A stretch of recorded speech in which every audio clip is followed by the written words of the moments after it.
मंच पे आसीन आम आदमी पार्टी के दिल्ली प्रदेश के अध्यक्ष और कैबिनेट मंत्री भाई गोपाल राय जी, मंच पर आसीन दिल्ली के स्वास्थ्य मंत्री भाई सौरभ भारद्वाज जी,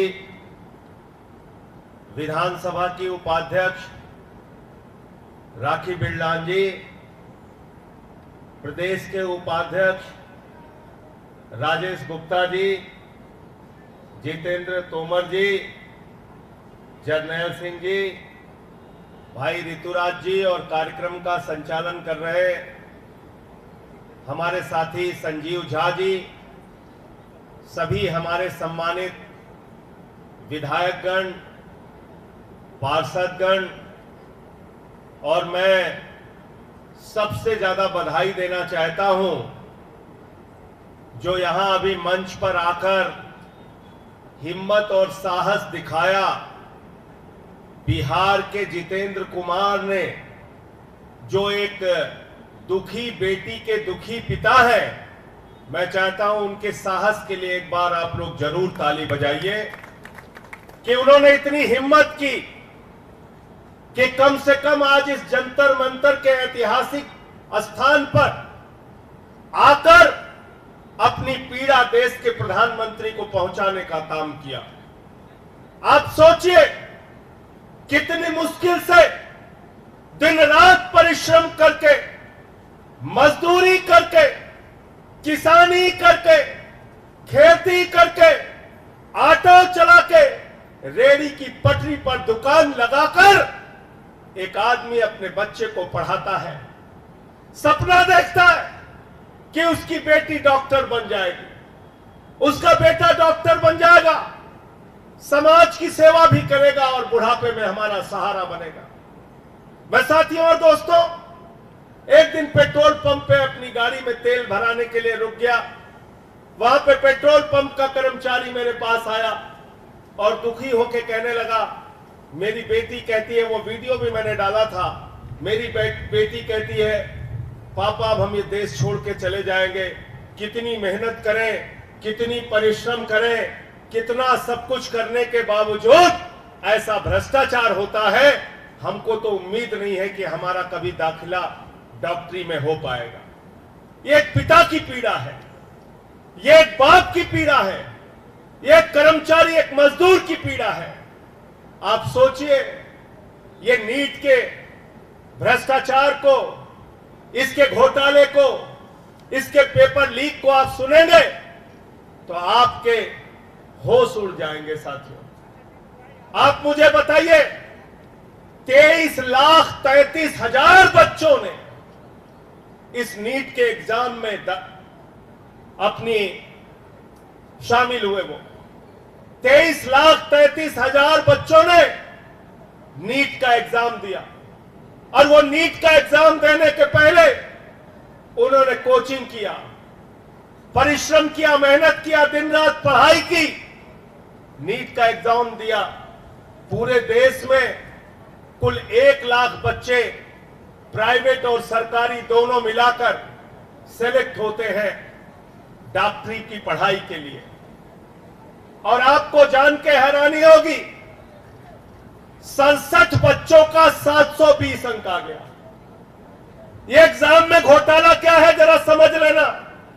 67 बच्चे एक साथ टॉप कर गए, यानी कि 720 नंबर 1, 2, 3, 4 बच्चों का नहीं, 67 बच्चों का 720 नंबर आ गया। 67 के 67 बच्चे टॉप कर गए। लोग हैरान हुए, ये कैसे हो सकता है? 67 बच्चों का एक साथ टॉप कैसे कर गए? फिर और जांच हुई तो पता चला एक ही कोचिंग सेंटर के 6 बच्चे जिनको 720 अंक मिला, 6 के 6 टॉप कर गए। फिर और पता चला और जानकारी मिली तो गुजरात की एक लड़की है, उसको फिजिक्स में मिला 1 नंबर। मीडिया वाले भी ध्यान से सुन ले, उस लड़की को मिला, उस छात्रा को मिला फिजिक्स के एग्जाम में 1 नंबर। लेकिन नीट के एग्जाम में जो इतना कठिन एग्जाम होता है, इतनी कठिन परीक्षा होती है, उसमें 720 अंक मिल गया। 720 अंक मिल गया। ये नीट का एग्जाम मोदी सरकार का भ्रष्टाचार है। ये नीट का एग्जाम मोदी सरकार के पेपर लीक का घोटाला है। ये नीट का एग्जाम शिक्षा मंत्रालय के अधीन आने वाले एनटीए के अधिकारियों और राज्य सरकारों में जहां जहां बीजेपी की सरकारें हैं, ज्यादातर उन लोगों ने मिलकर इस देश के लाखों बच्चों के साथ, करोड़ों लोगों के साथ, उनकी जिंदगी और उनके भविष्य के साथ खिलवाड़ किया है। इसलिए यह नीट का एग्जाम पूरी तरीके से रद्द होना चाहिए और फिर से एग्जाम कराया जाना चाहिए। यह हम लोगों की मांग है। नीट का एग्जाम पूरी तरीके से रद्द करो। और इसमें घोटाला क्या है आपको मालूम है? यह नीट की परीक्षा का रिजल्ट जो आना था, यह आना था 14 जून को। 14 जून को परीक्षा का रिजल्ट आना था। आया किस दिन आ गया? 4 जून को रिजल्ट आ गया। क्यों रिजल्ट आ गया? क्योंकि ये मीडिया वाले सारे ये लगे रहेंगे, हाँ जी मोदी जी इतने सीट आ गई, ये इतने जीत गए, प्रधानमंत्री बन गए, सुपर प्रधानमंत्री बन गए, ये जीत गए, ये जीत गए, ये जीत गए। भारतीय जनता पार्टी के गुणगान में पूरा देश लगा रहेगा और भाजपाइयों के पेपर लीक की चर्चा नहीं होगी, भाजपा सरकारों के पेपर लीक की चर्चा नहीं होगी, एनटीए के पेपर लीक की चर्चा नहीं होगी, शिक्षा मंत्री के पेपर लीक की चर्चा नहीं होगी, शिक्षा मंत्रालय के मोदी सरकार के घोटाले की चर्चा नहीं होगी। इसलिए एनटीए ने जानबूझ के 4 जून को रिजल्ट प्रकाशित किया। मैं पूछना चाहता हूं, पहली जांच तो इसी बात की होनी चाहिए कि किस घोटाले को दबाने के लिए 14 जून की जगह 4 जून को रिजल्ट प्रकाशित किया गया। नंबर 1 और नंबर 2, मैं इस देश के नौजवानों से भी कहना चाहूंगा, कब तक खामोश रहोगे आप? कब तक इनकी गुलामी करते रहोगे? परीक्षा पे परीक्षा पेपर लीक हो रही है, अग्निवीर के नाम पर तुम्हारे साथ घोटाला किया जा रहा है, भारत माता का सीना छलनी किया जा रहा है, भारत की सीमाओं की सुरक्षा के साथ खिलवाड़ किया जा रहा है। अग्निवीर बनाकर 4 महीने के नौजवान बनाकर आपके पेट और पीठ दोनों में छुरा मारा जा रहा है। कब तक खामोश रहोगे आप? उत्तर प्रदेश के अंदर 60 लाख बच्चों का भविष्य बर्बाद हो गया। पुलिस भर्ती के नाम पर वहां पेपर लीक हो गया। कभी बिहार में पेपर लीक होता है, कभी गुजरात में पेपर लीक होता है, कभी राजस्थान में पेपर लीक होता है, कभी हरियाणा में पेपर लीक होता है, कभी महाराष्ट्र में पेपर लीक होता है। 4-5 साल के अंदर 2 करोड़ बच्चों का भविष्य बर्बाद हुआ है पेपर लीक से। कितने बच्चों का? 2 करोड़ बच्चों का। 2 करोड़ बच्चों का।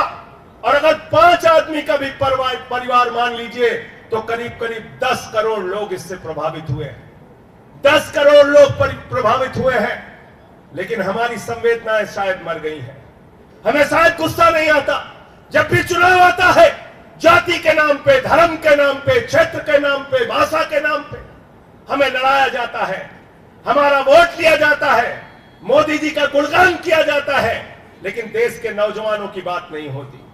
बेरोजगारी का सवाल नहीं उठता, उनके भविष्य का सवाल नहीं उठता। तो मैं इस देश के नौजवानों से भी कहना चाहता हूं, छात्रों से भी कहना चाहता हूं, कब तक आप इनकी गुलामी करोगे?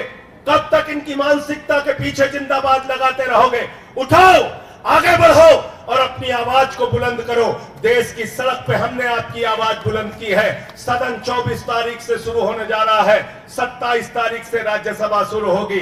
मैं भरोसा दिलाना चाहता हूं इस देश के उन परिवारों को जो दुखी हैं, इस देश के उन नौजवानों को जो दुखी हैं, जो परेशान हैं, जो पीड़ित हैं। देश की संसद में भी आपकी आवाज को आम आदमी पार्टी के सांसद पूरी बुलंदी के साथ उठाएंगे, पूरी मजबूती के साथ उठाएंगे। अपने अपने स्तर पे आवाज उठाइए। कब तक आप इन नकली सवालों में उलझे रहेंगे? देश का प्रधानमंत्री चुनाव प्रचार में जाता है तो 60 लाख बच्चों का जो भविष्य बर्बाद हुआ पुलिस भर्ती के नाम पर उत्तर प्रदेश में, उसकी चर्चा नहीं करता। देश के प्रधानमंत्री जब चुनाव प्रचार में जाते हैं तो गुजरात के अंदर जो पेपर लीक के कारण नौजवानों का भविष्य बर्बाद हुआ उसकी चर्चा नहीं करते। देश के प्रधानमंत्री हरियाणा के नौजवान के साथ जो विश्वासघात होता है उसकी चर्चा नहीं करते। महाराष्ट्र के नौजवान के साथ जो भ्रष्टाचार होता है उसकी चर्चा नहीं करते। देश के प्रधानमंत्री कभी मुगल की बात करते हैं, कभी मुसलमान की बात करते हैं, कभी मटन की बात करते हैं, कभी मछली की बात करते हैं, कभी मंगलसूत्र की बात करते हैं, कभी मुजरा की बात करते हैं। शर्म आती है। भारत के प्रधानमंत्री को नौजवानों की चिंता नहीं है। तुम्हारे अंदर अगर चिंता खत्म हो गई है तो अभी तक तुम तो 240 पे पहुंचाया है। इस देश की जनता फिर से तुमको 2 सीटों पर पहुंचाने का काम करेगी। नरेंद्र मोदी जी, चिंता करो नौजवानों की, चिंता करो किसानों की, चिंता करो महंगाई की, चिंता करो बेरोजगारों की, चिंता करो इस देश में किसानों को एमएसपी नहीं मिलती। देश को तुमने बर्बादी की कगार पे पहुंचा दिया और नकली मुद्दों पर देश के लोगों को उलझा कर रखते हो। हमारा ये विरोध है और इस बात के लिए आज हम लोग जंतर मंतर पे इकट्ठा हुए हैं। इसके पहले उत्तर प्रदेश के अलग अलग जिलों में भी हम लोगों ने नीट के सवाल को लेकर आंदोलन किया था। कल पूरे देश का आह्वान किया है। कल पूरे देश में आम आदमी पार्टी नीट के एग्जाम के सवाल को लेकर विरोध प्रदर्शन करेगी। हमारी सीधे तौर पे मांग है कि जिन लोगों ने एनटीए के जिन अधिकारियों ने राज्य सरकारों के साथ मिलकर जहां जहां घपला और घोटाला हुआ है सबको सिर्फ सजा ही नहीं होनी चाहिए, इनको ऐसी सजा होनी चाहिए कि आने वाली जो पीढ़ियां हैं वो इस बात को याद करें कि नौजवानों के भविष्य के साथ खिलवाड़ करने का नतीजा क्या होता है। इसलिए मैं ज्यादा लंबी बात नहीं करूंगा। मैं आप सबसे अनुरोध करूंगा, अपने माध्यम से आवाज को बुलंद कीजिए और इस सरकार को सबक सिखाने का काम कीजिए। आवाज उठाइए शिक्षा मंत्री के खिलाफ, नरेंद्र मोदी के खिलाफ, एनटीए के खिलाफ, राज्य सरकारों के खिलाफ, जहां जहां भी भ्रष्टाचार हुआ, पेपर लीक हुआ और आपकी जिंदगी के साथ खिलवाड़ हुआ। बहुत बहुत शुक्रिया, बहुत बहुत धन्यवाद।